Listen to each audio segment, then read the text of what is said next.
Selamat pagi dokter dan teman-teman. Saya Afifah. Di sini saya akan mempresentasikan tentang mastitis. Jadi untuk definisi dari mastitis sendiri adalah proses inflamasi pada jaringan payudara yang paling sering terjadi pada wanita yang menyusui atau biasa disebut dengan mastitis laktasi. Tapi juga bisa terdapat pada wanita yang tidak menyusui atau mastitis non-laktasi. Etiologi dari mastitis. Jadi untuk yang pertama ada mastitis laktasi, komplikasi umumnya pada wanita yang menyusui dan paling sering dipicu oleh stasis ASI atau ASI yang tidak dikeluarkan secara efektif dari payudara. Dan untuk faktor yang menyebabkan stasis ASI adalah yang pertama ada cedera atau puting yang lecet, kesulitan pelekatan bayi, lalu produksi ASI yang berlebihan atau hiperlaktasi, melewatkan waktu menyusui, dan penggunaan pelindung puting atau nipple seal. Yang muncul adalah yang pertama ada nyeri payudara, kemerahan, pembengkakan, demam, dan takikardia. Untuk penyebabnya sendiri dia bersifat multifaktorial. Salah satu faktornya adalah gangguan mikrobioma payudara atau dysbiosis dari payudara. Bakteri yang paling sering ditemukan adalah Staphylococcus species dan Streptococcus species. Namun bakteri tersebut juga bisa ditemukan pada mikrobioma ASI normal sehingga tidak selalu berarti infeksi. Dan trauma puting bisa mempermudah masuknya bakteri, tapi banyak kasus mastitis terjadi tanpa luka puting. Untuk faktor lain yang mempengaruhi dari mikrobioma adalah yang pertama penggunaan antibiotik, probiotik, hiperlaktasi, penyempitan saluran dari puting, lalu tekanan mekanis saat menyusui. Kedua ada mastitis non-laktasi, yaitu contohnya ada mastitis periduktal, disebut juga dengan mastitis periareolar. Jadi terjadi inflamasi kronis pada daerah periareolar dan sering disertai oleh abses subareolar non-laktasi.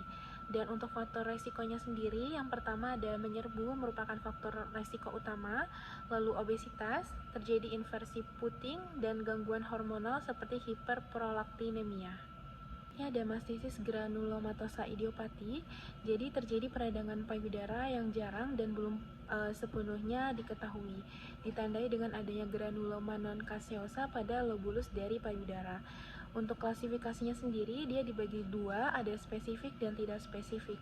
Nah, untuk yang spesifik disebabkan oleh infeksi atau penyakit autoimun, sedangkan untuk yang tidak spesifik, dia dibagi menjadi mastitis granulomatosa idiopatik dan mastitis granulomatosa neutrofilik kistik. Untuk anamnesis pada pasien mastitis, biasanya ditemukan keluhan utamanya berupa nyeri pada payudara yang terjadi secara akut dan semakin memberat saat menyusui.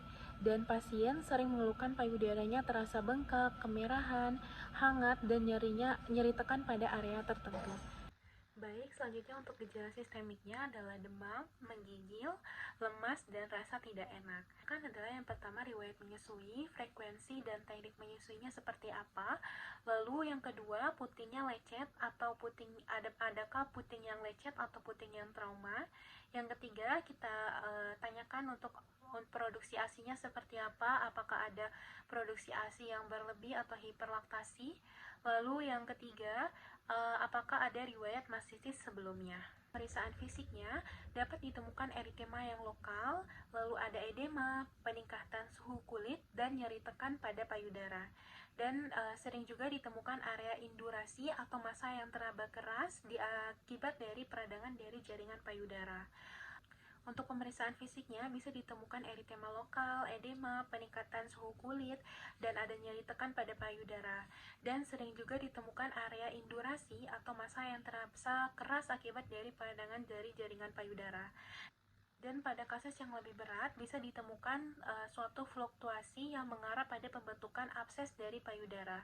Dan kelenjar getah beningnya itu bisa menyebabkan pembesaran dan nyeri pada beberapa kasus dari mastitis. Untuk pemeriksaan penunjangnya sendiri, untuk diagnosis dari mastitis ini umumnya bersifat klinis, sehingga pemeriksaannya jarang diperlukan. Namun untuk USG payudara dilakukan untuk membedakan untuk mastitis dengan abses payudara atau kelainan lain pada payudara. Dan bisa juga kita melakukan kultur ASI atau kultur cairan abses yang dapat dilakukan pada kasus mastitis yang tidak membaik dengan terapi antibiotik empiris.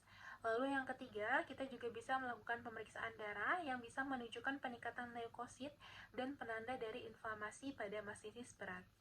Untuk mamografi sendiri, pada wanita muda ada jaringan payudara yang padat, seringkali dia tidak spesifik.